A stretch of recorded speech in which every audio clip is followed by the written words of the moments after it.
we're really happy to have you at this panel on the DeFi stack, talking about liquidity, a little bit about interoperability, and mostly the rails of onboarding institutions and new partners into the DeFi ecosystem.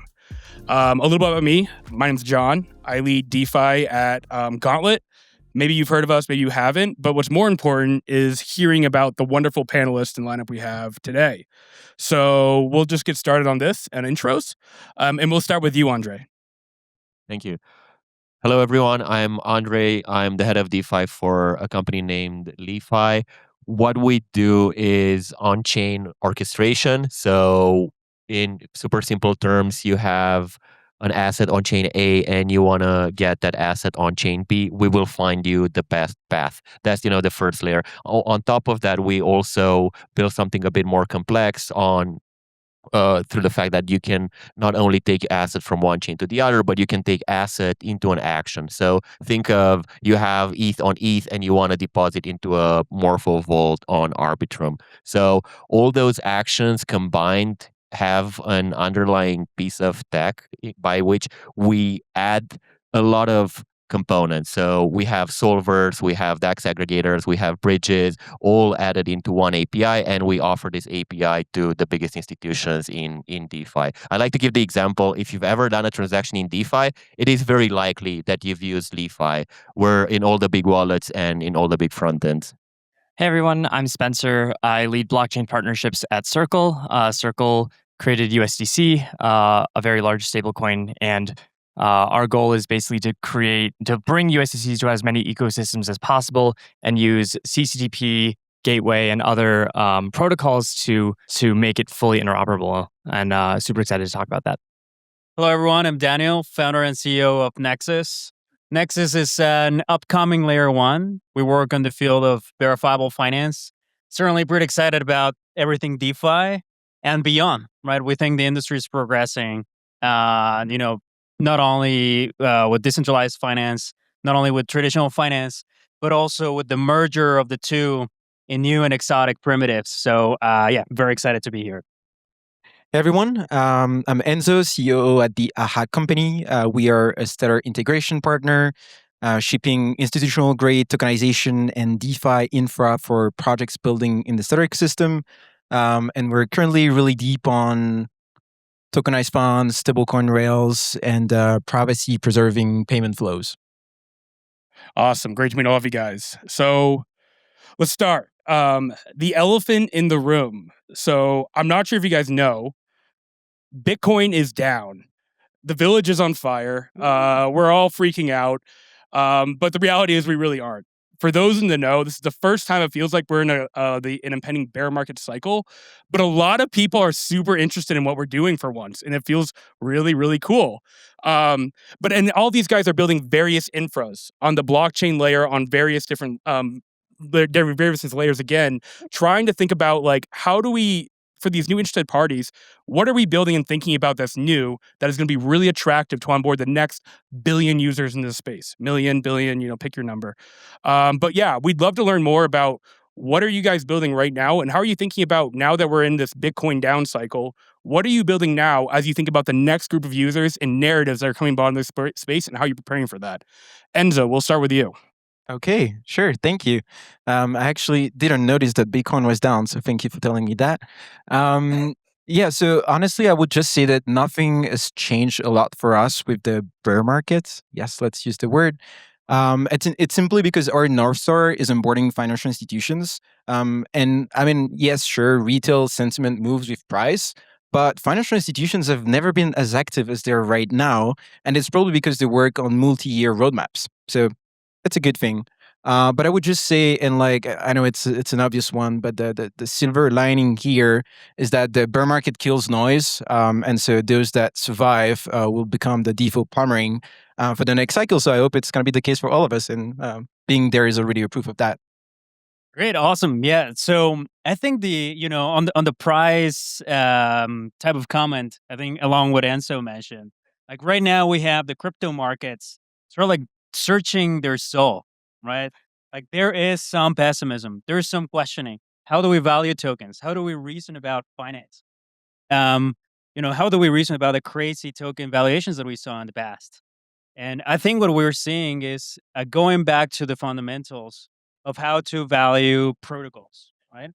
Things that matter right now is the value that you as a protocol produce, right? Whether you're a DeFi protocol, whether you're a more centralized counterpart, part of what really matters is how much value you create, how much revenue that translates to. And then we're seeing, institutions come in from the side of Wall Street. We're seeing retail reason through how to price tokens as well. And we're seeing, the new concept, so to say, of price to earnings ratios being applied right to tokens, right? Which is hilarious to some degree. But I actually think this is very healthy. It's very healthy. It removes, players that, may just be building vaporware, so to say, from the industry. I think we are gonna be going into a pretty brutal sort of like phase, which we are living right now. But those who survive, let's see who that is, will see a very bright future. Hopefully, one that is based on sound fundamentals, concrete revenue, and actual protocols that produce value for users. Right. So that's my take. Yeah, I mean, I'll go back to what Enzo said. Just focusing on institutional players right now and looking at the amount of activity that's happening there is really remarkable. And I don't think that we've seen this level before. And it's really just exciting to see, like, even though there is a downturn and there is this bear market, there is this undercurrent of product market fit that's happening in real time. And it's really fun to see that the industry as a whole is getting more and more traction amongst institutional players, which are traditionally much longer life cycles, much harder to get into new and cutting edge things. And so just to see that happening is really exciting. And, I think everyone on this stage is really building to suit a lot of those use cases and a lot of the new needs that will come up as a result of that. So you had two questions, right? One, if we're aware. We're in a bear market. And secondly is, what are you guys like working on? How does this change how you're doing product development, bear versus bull market? Yeah, well, I think that we're probably still like for 2 months in this bear market. So I think we're going to be fine. Now, on what are we building to onboard the next billion users? That's an interesting question because I always hear that each year. But this year is different because I think that DeFi kind of peaked last year in terms of products, or at least for us. We like to think that we build one of the best products out there for interoperability, for interop, for doing actions on chain. And now, in order to onboard the next billion users, you basically have to attack a new market, which the new market is not DeFi because, we kind of solved everything that was to be solved for the DeFi users. Now we have to onboard the users which are not DeFi users, the ones which aren't even Bitcoin holders. So how do we do that? Well, there's, the market kind of goes into our favor and time goes into our favor because those two components, DeFi and, TradFi, if we want to name it that way, they kind of merge together right now. And by, those two merging together, I think all of us were being forced to start cater for the next billion users. So it's kind of a chicken and the egg problem, but we now that the two are merging, we have to build stuff for them, and we are building stuff for them. As I said, with LeFi Composer and with the actions on chain, now we will extend that to users to be able to basically deposit into whatever vault they want and get yield even from their fiat bank account or from their card or from their centralized exchange as a first step. So I think we're all kind of being forced to build and cater for that. We are forced to build for the next billion users. Multichain. So anyone that does anything in DeFi knows as we built this L1, L2, these other L1s, and it's like this vision of like, how are we scaling these ecosystems? Multichain is literally one of the biggest headaches to ever exist on this planet. You guys all have to deal with these problems on various layers and in various scenarios and situations. I would love, personally myself, and as well as I believe this audience will as well, what are some different problems you've identified with interoperability? How have you solved it? And what are some major gaps also you're seeing now in interoperability that you guys are looking to solve? We'll start with you, Andre. Thank you. Well, I think for one, interop is solved maybe that's a hot take. I actually, the hot take was going to be a bit different, but interop on chain is solved. We don't need more bridges. We don't need a new, we don't need new scale up layers. So we're done with that part. And why? Because incentives are not aligned. So incentives are aligned for the people that are selling those solutions to the end user, but the end user is the one that gets to basically hold the bag, and the bag is just empty. So that's why I think interop is solved, and we don't need new protocols that are just going to launch a token for the sake of solving interop. We have a very good we're in a very good point with interop right now.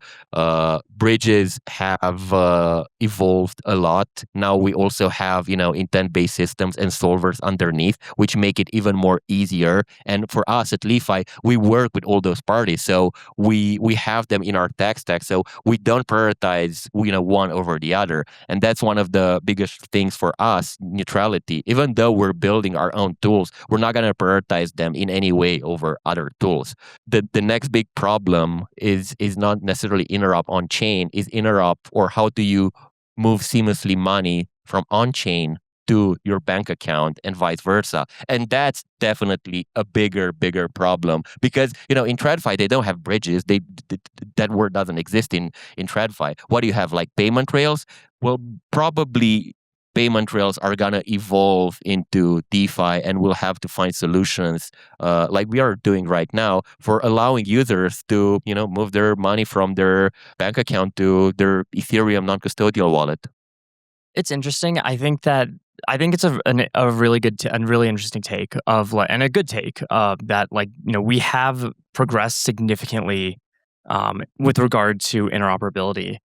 I don't know that I would necessarily agree with the fact that it's a fully solved problem. I think that there's always new systems that are being built, and we always need to build something new to accommodate that system, whether it's a new relayer or a new, there's a new VM that comes up. And so now we need to create a way to make it compatible with our, with another like EVM or with SVM. And I think that there's a certain level of connectivity that has to happen between all the different networks. But I do think that we as an industry have started to zero in on the things that really work. And I think that you're very correct in that sense, where there's a lot of things that are working really well. And, we have teams that are building really remarkable products across the ecosystem. So to that question, I don't really see any gaps. I just know that there are inevitably gaps that come up. Yeah. So my take here is actually sort of in the middle of the two of this. I I agree with Andre that largely interop is a solved problem on the message passing side of things. But there's still a lot of ground to cover. As an example, managing liquidity as when you launch a new token or a new stablecoin across all of these chains is still something that you need to do, right? You need to go and talk with the market maker and be like, hey, here's a deal. I want major liquidity in this pools, and then you got to rebalance and so on and so forth, right? So that's kind of complicated. Number two, the interop providers, when you're launching a new chain, it's actually a few of them. It's few of them that exist, right? Primarily Wormhole, Layer 0, so on and so forth. And I would say that as protocols with their own tokens, they naturally perhaps as well have their own incentives to carry out their own agenda, right? Not to criticize them, they are good partners, but I mean there are some gaps. There are certainly, I would say we're a major L1 chain, so thankfully we're able to work with all of those people quite well. For novel teams that are launching L2s, L3s, integrating with one of these bridging partners, it's pretty costly. It's very, very costly if you want to be part of the interop network. Lastly, I would say something that it's a little bit ignored is the remaining challenges with complex multi-chain interactions. So let me give you an example.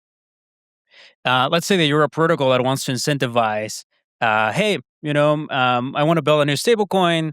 If you deposit from Monad, from Plasma, from whatever, you get a bonus, and here's one click button for you as a user to link your EVM wallet and then draw all of your liquidity sitting on all major chains, right? So like a multi-chain orchestration system, with the most basic example being like draw all your liquidity from all these chains, or draw all your liquidity so you can then deposit on a lending protocol or purchase something on chain, right? That kind of like complex orchestration, it's pretty hard to build if you're just building it yourself, right? You need to manage like failing transactions across all the chains, gas mechanisms, so on and so forth. One of my good friends in the industry, there's a company called Halliday that actually works on that area as well, something related to cross-chain orchestration. And it's a pretty complex problem. I would say that, part of the reason why it's not so discussed today is because projects today have simpler use cases. However, as stablecoins gain further and further adoption, right, especially within companies, treasuries, and so on and so forth, this sort of like interoperability problems may be emerging more and more, and hopefully will be solved by existing players, right? So I would certainly think we're not at the end game version of this. There's still a lot of exciting things to do. But we are also very advanced. We're also very advanced, and it's great to see that.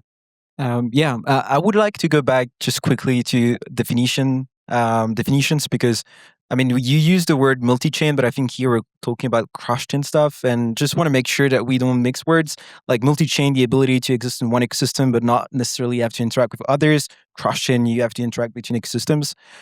So anyway, just wanted to say that for the audience. But otherwise, I mean, me as a company, we as a company, we don't really do a lot of cross-chain stuff. But as a user, I would say first that like the ecosystem has evolved quite a lot recently, and ecosystems are not as isolated as they used to.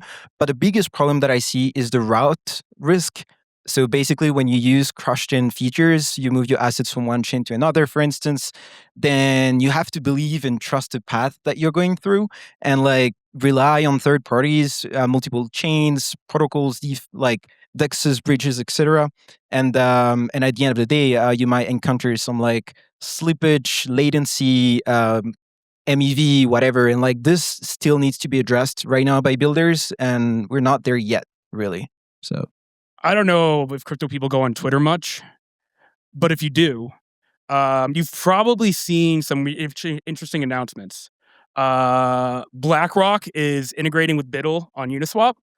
Apollo announced a commitment to potentially buy a boatload of Morpho. Thank God for our bags. And also, if you're looking at Twitter, there's been a lot of interesting quote tweets from MoneyGram on Stellar. What this is telling us is, with all these kind of seen the last like year and a half, is that institutions are not just buying our bags; they're actively exploring building on infra and building products on infra.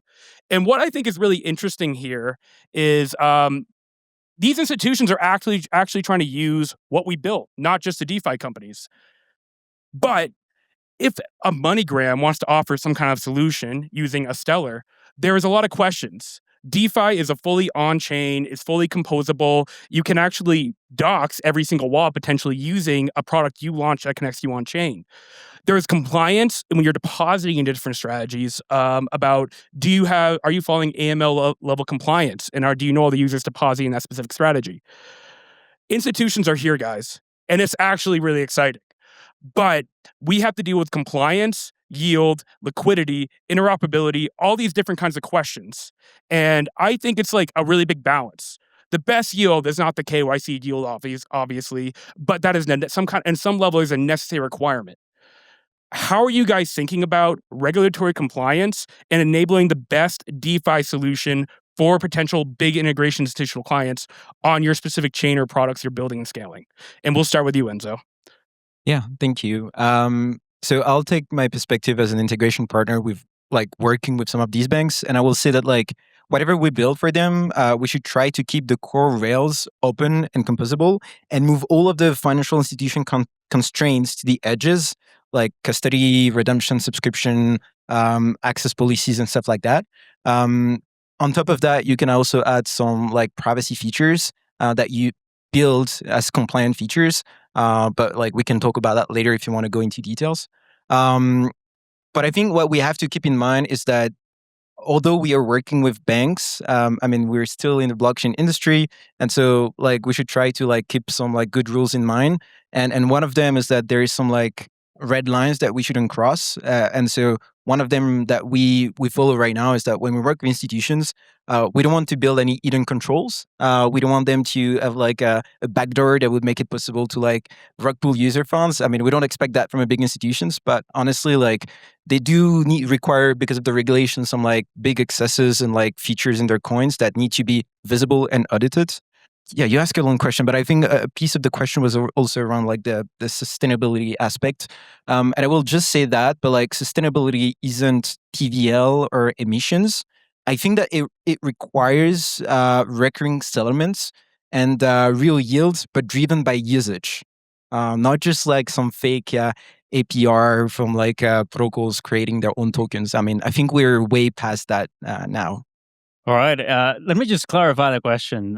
Is the question what steps are missing to improve institutional adoption of DeFi? John? Yeah, how are you balancing yield, liquidity, durability versus regulatory compliance? And we'll go into a more deeper question after. Yeah. So you may have heard, the audience. So there's a few many projects that may be looking into going back onshore into the U.S., right? Due to a more friendly regulatory climate, right? Which is exciting. We actually evaluated that option as well. But then a lot of these projects, as well as other institutional clients that are not blockchain protocols, have faced a good amount of complications, primarily driven from taxes. Literally just that, just taxes. And even though, the legal landscape, for example, we have the Clarity and Genius Acts with stablecoins, we have a much friendlier SEC, we actually have a much tougher IRS. And it's something that not a lot of people talk about. And so when you are a small business, right? A small business, and you are, being approached by a business, by a crypto business telling you like, hey, you should hold stablecoins in your treasury. Maybe you will earn some yield in this other tokens. Tax regulations in a lot of countries for crypto are not well defined. And particularly in the US, you need to keep very, very tight accounting of all of the movements that you do with your crypto, right? And so just that, it's a massive operational overhead that, in our experience, talking with a few many partners in the industry, it seemed like, hey, honestly, this is just too costly. My brain is just scrambled when thinking about it. This is just too hard, right? And so that's why people are pushing for better and more clear regulation around taxation here in the U.S. And that's why also we see a lot of more adoption of this like crypto payments, like stablecoin crypto payments and other things in other countries that are not the U.S., right? Because maybe taxes are harder to enforce over there, right? So I do think that this is a major gap. Thankfully, the U.S. government's looking into that, but for taxes to be amended, and that takes time. I'm optimistic, but cautious over there as well. Circle, I think, is one of the more well-regulated companies in the crypto space, and we've taken that approach from the very start. Our chief strategy officer Dante always likes to say that we walk in the front door. We never try to do things kind of behind closed doors. We talk to regulators. We figure out how exactly are we going to approach this. What are the things that regulators want to see, and by extension, what are the things that institutions want to see? And so I think that there's a couple things there that I like to think about. The first is, you have to follow whatever the regulations are in the jurisdictions that you're in. That's a complete non-starter for institutions to not have that be a part of your roadmap. The second big thing is, I think that kind of going to a question you raised earlier was what do institutions need to see? They need to see what they're familiar with and what they're comfortable with. Wells Fargo does not want all of their users' bank account balances publicly visible on chain. They do not want mortgage payments visible on chain. And so how can you build privacy elements? Maybe not necessarily, full anonymity and maybe not necessarily full confidentiality, but what is the happy medium that can really work? And I think that's something that is to a degree still being defined. And then, what are the things that if you are going to, take a regulatory first approach, what are you missing out on? And what are the things that you need to take into account by doing that? And so, as we've been building, we've taken all these questions into account and really tried to say, like, how do we make sure that we're towing the line between, moving forward and really developing, but then also ensuring that the regulations are in line with what we are building as well. Yeah, and one quick comment there. Certainly agree on the privacy front as well. When we talk with institutions, so on and so forth, and people that are thinking about holding like stablecoins in their treasuries, the question is the same. Like, let's say that you do a lot of like stablecoin treasury transactions for your payroll, right? Well, are your employees going to be able to see how much you pay each other, right? Or are the vendors that you work with going to be able to see that? I think we've known for a long time in the crypto space that privacy is very important for institutional adoption. There has been a good amount of progress in terms of pushing that on chain, right? Projects that work with trusted execution environments, zero knowledge proofs, right? But we are still, I think, not there yet, right? And so, hopefully we'll see more of that within the years to come.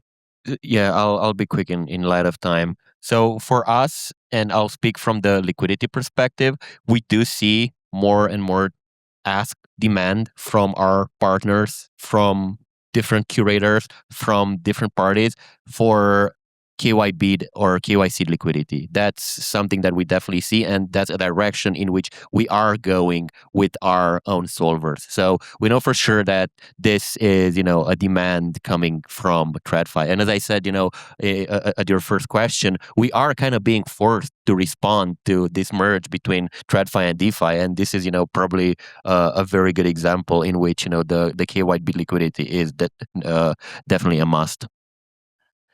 Amazing, guys. Yeah, it's happening. Don't mean to shill, but Anchorage just announced Gauntlet Vaults for all custody clients that are in yield. It's super exciting, and we're really excited to onboard as many users as possible. But guys, we're running short on time, so we're going to do 10 seconds for each person. I want to hear your hot take, one statement, and then anyone in this panel group can go and ask you the question later. What exactly do you mean by the hot take? What is one statement you guys have about DeFi, crypto, and regulation and institutions and how this all merges? And where do you guys stand in the stack? We'll start with you, Andre. Sure. So my hot take is on-chain interop is solved. Interop in the meaning of moving money from on-chain to your bank account is not solved, and it's basically a T0. I think for me, it's like, I agree. I think interoperability is the reason why this industry lives or dies. I think that this is the most important thing, and we need to really focus on making this a success. Yeah, my hot take here is that maybe not that hot either, but that finance is certainly the PMF killer of crypto. We've seen that a lot of other experiments have not worked, and not only that, but the world is no longer. It's now more skeptical, and now sustainable revenues for on-chain protocols as well as blockchains are now necessary, are a must. And what we will see is a renaissance of crypto protocols that are very, very focused on sustainability. And if you're not one of those, then you will not be part of the conversation going forward. Okay, that's interesting. It's actually close to what I have in mind. So I'm just going to say, and like focused on liquidity and stuff, I'll say that like incentives can bootstrap liquidity, but settlement is what makes it durable. And so I believe that the 2026, 2027 winners will be settlement first, not APR first. And the others will probably die eventually. So let's be open about that. All right, guys. All right, one more.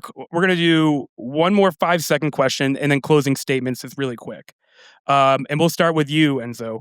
Who are the best projects to work with you, and what is the most value you bring to these? We have a lot of builders here that probably want to learn.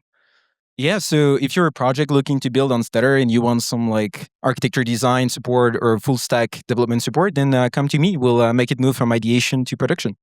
Amazing. For us, one of the best people that we're working with is M0, the M0 protocol. which is stablecoin Azure that works with a lot of other teams. They're backed by Pantera, who are also our investors. And honestly, amazing team. I think we'll see a lot more from them. And we're about to announce a close collaboration as well on a custom stablecoin. So stay tuned for that. I mean, we work with hundreds, thousands of incredible companies. If you guys aren't working with us and want to, just come talk to me. We love to build our ecosystem up even more. We work with all the big wallets and all the big DeFi front end. So if you want to have a solution for moving money from chain to chain or moving money into an action, you can find me here. Thank you. All right, guys. That will conclude what we're doing over our discussion. And just a quick note, you want to learn about what MoneyGram is doing with Stellar. Great guy to talk to right there. You want to learn about one of the best perp stacks being built in DeFi right now. Nexus is one of the best projects to work with. You just want to talk about ARC or anything really cool about what they're doing for these fintechs, and you want to talk about one of the best interoperability platforms in crypto, you got LeFi right here. Guys, it was great chatting. Thank you for letting me host, and let's have an applause for our wonderful guests. Thank you. Thank you, John.